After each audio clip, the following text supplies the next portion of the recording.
For nearly 90 years, almost a century, one question has echoed through history. It's haunting explorers, historians, and anyone captivated by a great mystery. What really happened to Amelia Earhart? The story we've all been told is simple, and perhaps a little too neat. On July 2nd, 1937, she and her navigator, Fred Noonan, were flying over the impossibly vast Pacific Ocean when they just teared. Their state-of-the-art plane, the story goes, ran out of fuel and was simply swallowed by the sea, lost forever beneath the waves. It's an almost mythic ending for one of the 20th century's greatest icons, the world's most famous female aviator, a symbol of courage and modern womanhood, gone in a flash. But the simplicity of that story is exactly what has kept the mystery alive. Because the more you look, the more you realize that gone in an instant might not be the truth at all. What if that official story is completely wrong? What if the crash and sink theory, the narrative that has dominated headlines and search efforts for decades, isn't the whole story? For years, another possibility has simmered just beneath the surface of theory, dismissed by governments, but kept alive by a small, fiercely dedicated group of researchers.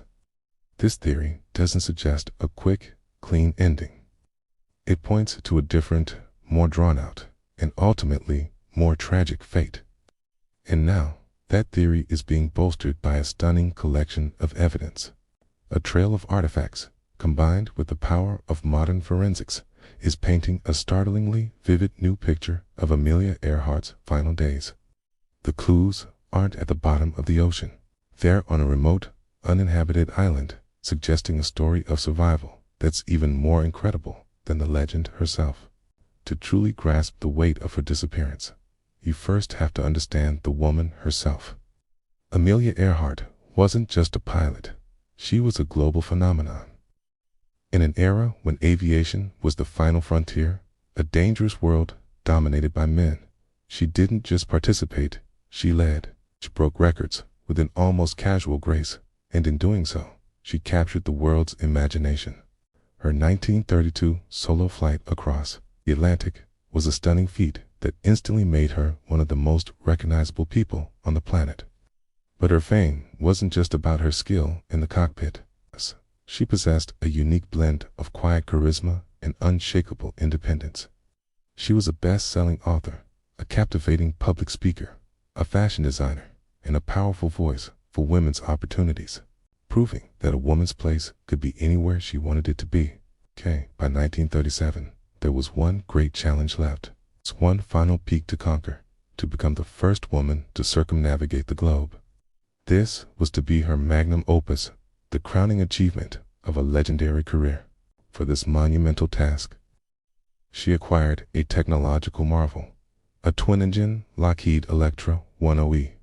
It was one of the most advanced civilian aircraft of its time, and hers was specially modified for the grueling 29,000-mile journey. Purdue University, where she worked as a career counselor for female students, helped fund the plane, which she lovingly called her flying laboratory. This flight wasn't a publicity stunt. It was a serious mission to test the absolute limits of aviation technology and human endurance. And tragically, it would be her last. The epic journey began on June 1st, 1937. As Earhart and Noonan lifted off from Oakland, California, heading east. For more than a month, the world watched as they hopped from continent to continent, across the Americas, the treacherous Atlantic, the vast landscapes of Africa, and the bustling cities of Asia. It was a masterful display of skill and determination. By the end of June, they'd landed in New Guinea. They were exhausted, but triumphant. More than 22,000 miles were behind them. Only 7,000 miles remained, but this was the most dangerous leg of the entire trip. Ahead of them lay a vast, unforgiving, and almost entirely empty stretch of the Pacific Ocean. Their next destination was a tiny, impossibly remote speck of land called Howland Island, just 2 square miles of coral rising from the deep, thousands of miles from anywhere. Finding it after an 18-hour, 2,500-mile flight was an incredible navigational challenge. It was like trying to find a postage stamp in a dark, massive, and empty room. To help them, the U.S. Coast Guard cutter Itasca was stationed just off the island's coast. The ship was their lifeline, tasked with providing weather updates and, most crucially, transmitting a radio beacon that Earhart's plane could use to home in on its target.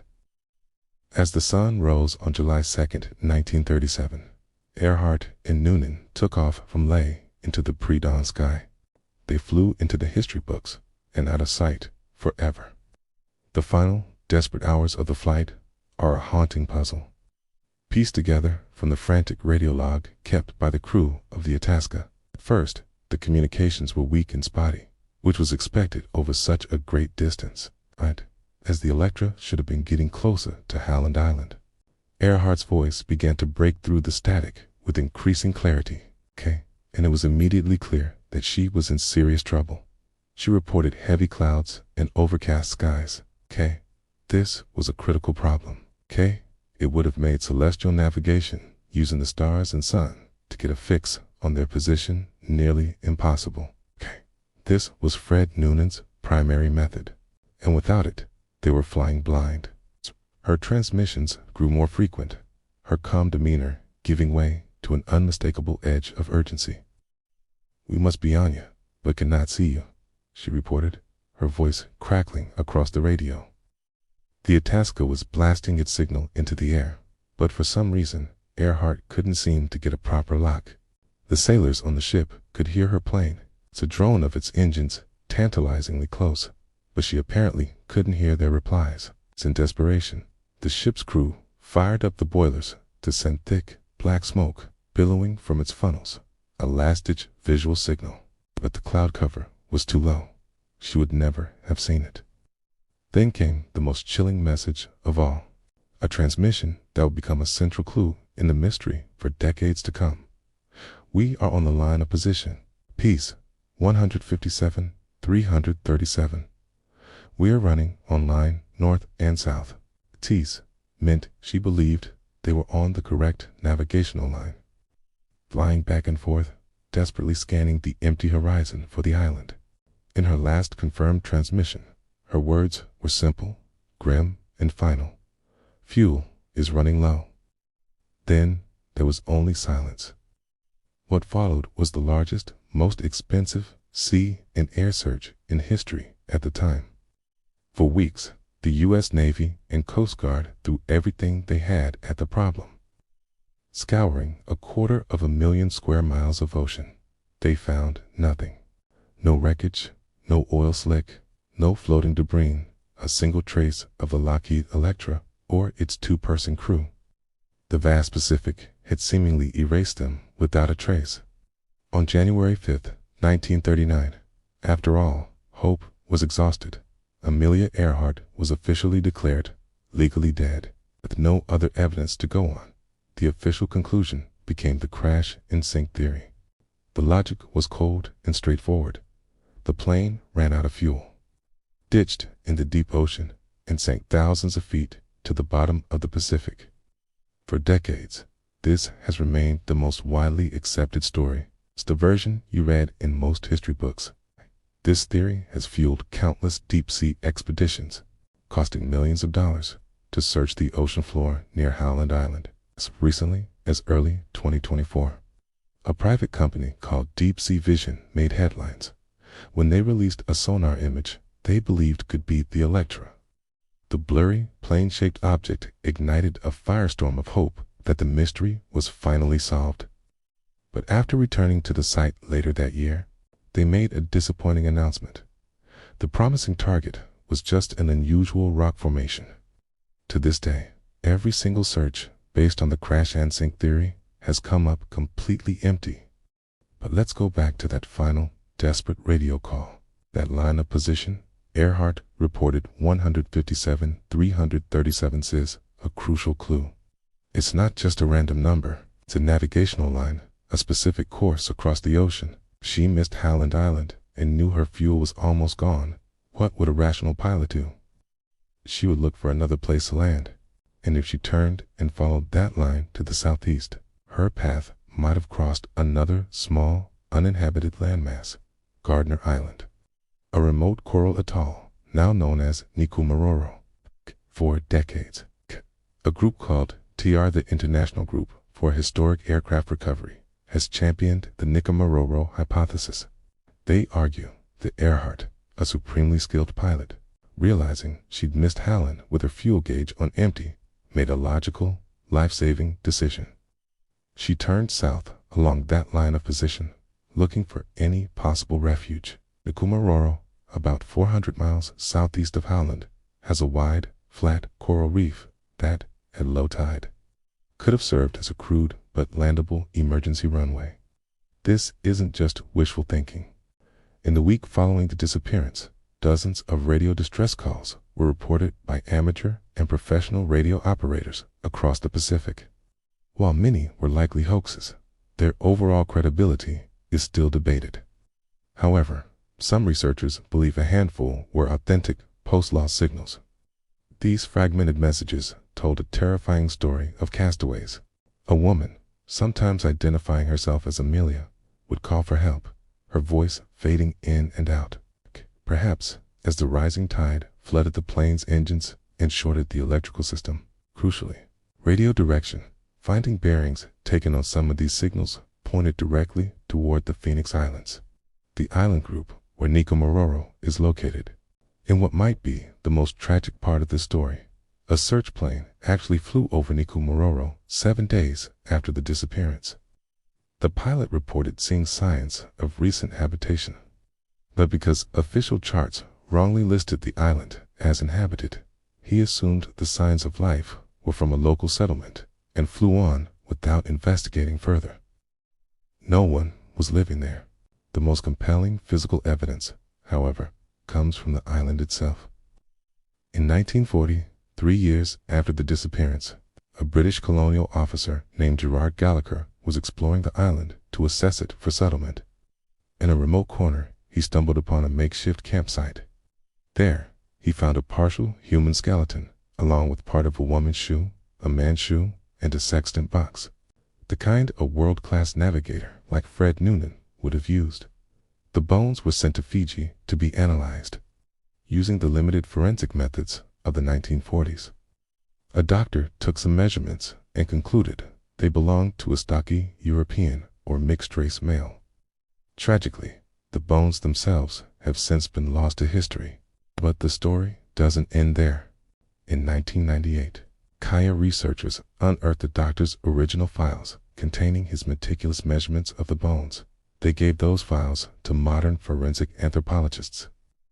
One leading expert, Professor Richard Jantz, reanalyzed the numbers using modern techniques and databases. His conclusion was stunning. The remains were consistent with the female of Earhart as height and ethnic origin. While the conclusion is not universally accepted without the bones themselves, it is highly suggestive. One detail stands out.